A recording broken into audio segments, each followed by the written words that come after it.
नेवासा तालुक्यातील श्री क्षेत्र वाटापूर येथील चैतन्य रेवणनाथाच्या यात्रेनिमित्ताने परिसरासह महाराष्ट्रातील हजारो नाथ भक्तांनी दर्शनासाठी गर्दी केली होती। वाटापूर येथे पुरातन चैतन्य सिद्ध रेवणनाथाचे समाधी मंदिर होते। या मंदिराची ग्रामस्थ आणि भाविकांच्या सहकार्यातून भव्य दिव्य आकर्षक मंदिराची उभारणी करून जीर्णोद्धार करण्यात आलाय। रूढी परंपरेनुसार चालत आलेला हा रेवणनाथाचा यात्रा उत्सव दरवर्षी भरवण्यात येतो। या ठिकाणी यात्रा उत्सवच नाही तर नित्यनेमाने मंदिरातील पूजा अर्चा, स्वच्छता, त्याचबरोबर वर्षभर अखंड अन्नदानासह विविध धार्मिक कार्यक्रम मोठ्या उत्साहात संपन्न केले जातात। अनेक भाविकांना येथील देवस्थान जागृत असल्याबाबत अनुभव आल्याने यात्रा उत्सवाच्या निमित्त परिसरासह तालुक्यातील तसेच जिल्ह्यातील अनेक भाविक दर्शनासाठी येत असल्याने ग्रामस्थ व यात्रा कमिटीच्या वतीने येणाऱ्या भाविकांचे स्वागत करून प्रत्येक भाविकांचे सुलभ दर्शन व्हावे यासाठी व्यवस्था केली जाते। या देवस्थान समितीचे सर्व सदस्य व नाथ भक्तांसह ग्रामस्थ मोठे परिश्रम घेतात। आपण पाहतात यात्रा उत्सव नेवासा तालुक्याचा।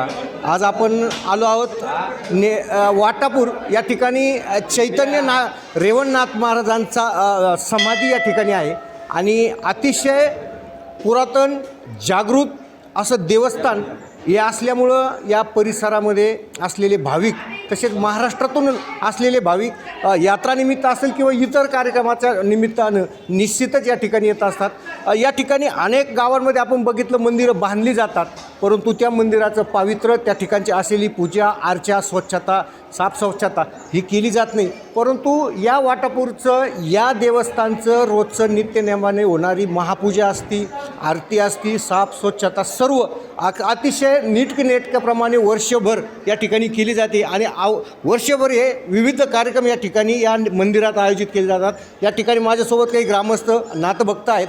कशा पद्धतीनं या ठिकाणी वर्षभर जे आपले ज्या नाथाचा जो कार्यक्रम आयोजित केले जाते?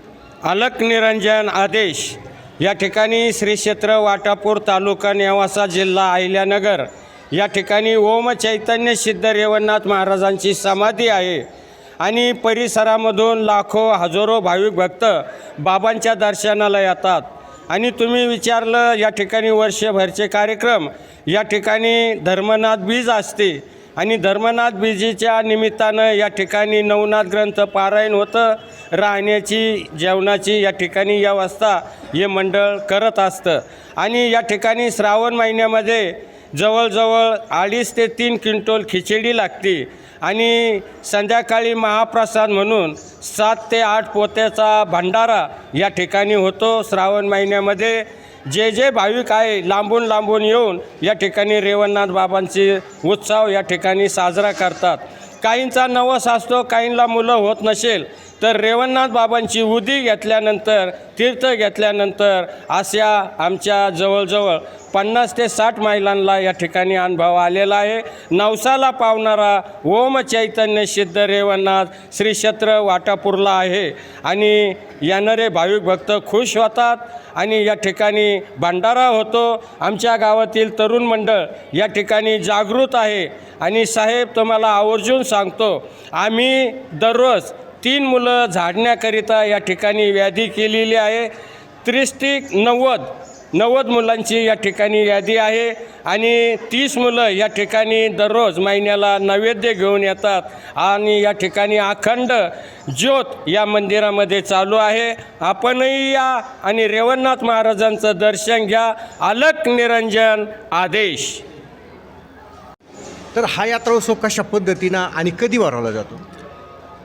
हा यात्रा उत्सव चैत्र महिन्यात दरवर्षी साजरा केला जातो।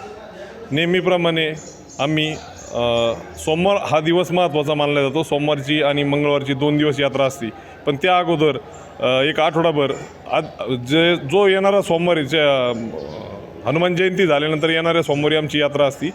तर 8 दिवसापूर्वी आधी नारळ फुटलं जातं। नारळ फुटल्यानंतर मंदिर परिसरातली सगळी स्वच्छता, साफसफाई, मंदिर धुणे, सगळी स्वच्छता वगैरे करणे आणि रविवारी जवळजवळ 400 ते 500 मुलं कावडी घेऊन प्रवारा संगम किंवा घोगरगाव येथे जातात आणि सोमवारी सकाळी कावडीचं पाणी घेऊन येतात।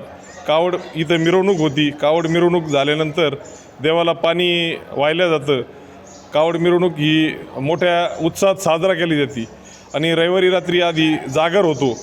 जागर झाल्यानंतर कावड मिरवणूक झाली, पाणी झालं की सोमवारी पूर्ण दिवस हा यात्रेचा सोमवार असल्याकारणाने पूर्ण गाव उपवास धरतं. बाहेरचे येणारे भाविक भक्त दररोज दिवसभर पूर्ण गर्दी असती पूर्ण. आणि संध्याकाळी आमची पालखी मिरवणूक छबिना होतो. छबिना झाल्यानंतर सार्वजनिक उपक्रम राबवले जातात. ते उपक्रम झाल्यानंतर मंगळवारी दुसऱ्या दिवशी मंगळवारी दुसऱ्या दिवशी हजेरीचा कार्यक्रम असतो आणि सायंकाळी सांगता होती. असे नेहमीप्रमाणे सालाबादप्रमाणे आमच्या गावातील यात्रा चैत्र महिन्यात नेहमीप्रमाणे साजरी करतो. तर अशा पद्धतीनं जागृत असलेला आपल्या सिद्ध रेवणनाथाच्या चरणी या ठिकाणी असलेला प्रत्येक ग्रामस्थ लीन होऊन या ठिकाणी स्वतःहून या नाथाची सेवा करण्यासाठी आग्रही असतात. राष्ट्रसहाय्यासाठी सोपान भगत नेवासा.